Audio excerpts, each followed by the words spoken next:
Vous êtes sur TV Africa, bienvenue à tous. Nous démarrons cette édition de Gatingo avec la guerre lancée par les forces armées maliennes contre les groupes terroristes au nord du pays. Après l'annonce faite par l'armée il y a quelques jours de la neutralisation de plusieurs terroristes à Tinzaouaten, des fausses informations ont inondé les réseaux sociaux. Selon l'une de ces allégations, il s'agirait plutôt des civils tués par l'armée et non des terroristes. Pour réplique, à travers un deuxième communiqué, l'armée a de nouveau insisté et précisé qu'il s'agissait bel et bien des terroristes qui ont été neutralisés lors de cette opération.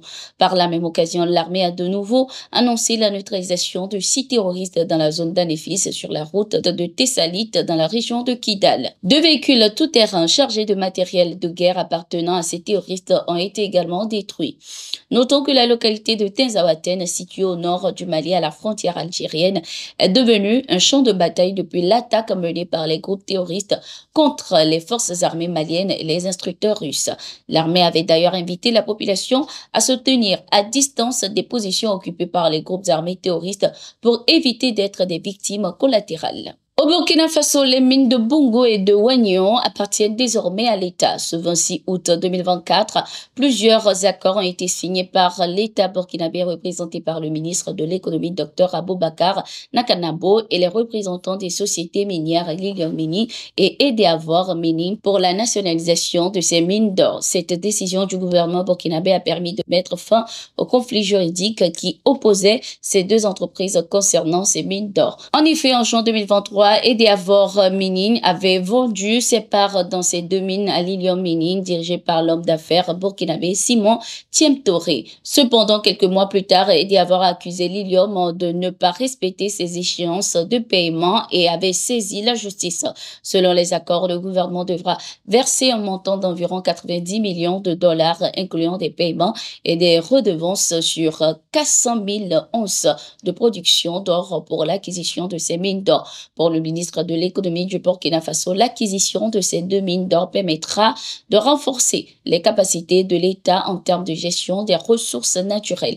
Il a également rassuré les travailleurs de ces mines sur les dispositions qui seront prises pour l'exploitation continuelle de ces mines. Il a aussi précisé que ces travailleurs garderont leurs différents emplois. En République démocratique du Congo, le procès contre les personnes impliquées dans la tentative de coup d'État dans le pays se poursuit. Ces accusés au nombre de 50 risquent la peine de mort.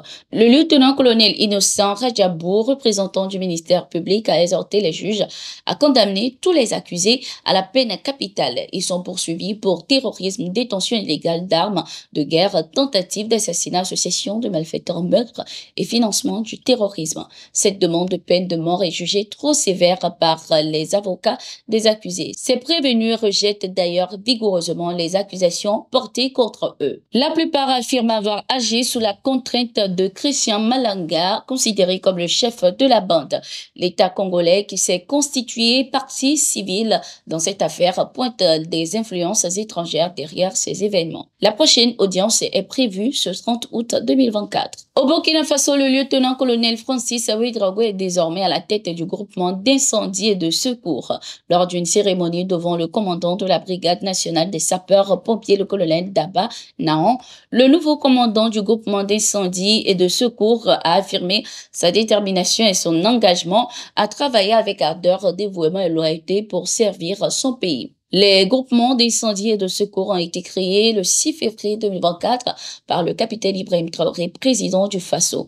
Le premier groupement, dont le lieutenant-colonel Francis Ouédraogo est désormais le chef, regroupe les compagnies d'incendie et de secours des régions du centre-sud et du plateau central. Au Soudan, plusieurs personnes ont perdu la vie dans l'effondrement d'un barrage dans l'est du pays ce 26 août 2024. Selon les informations, cet effondrement causé par de fortes pluies a dévasté plusieurs villages environnants dans la région d'Arbat située au nord de Port-Soudan, dans l'état de la mer Rouge. Selon le ministère de la Santé du Soudan, au moins 132 personnes ont perdu la vie. Ce barrage situé à environ 20 km au nord de Port-Soudan avait été construit en 2003 avec une capacité de stockage de 25 millions de mètres cubes d'eau. Il constitue à cet effet l'une des principales sources d'approvisionnement en eau pour la ville. Merci d'être resté avec nous. Nous sommes arrivés à la fin de cette édition de Gatingo. Nous sommes en continu sur nos différentes plateformes et sur notre site d'information, le www.toafrica.com.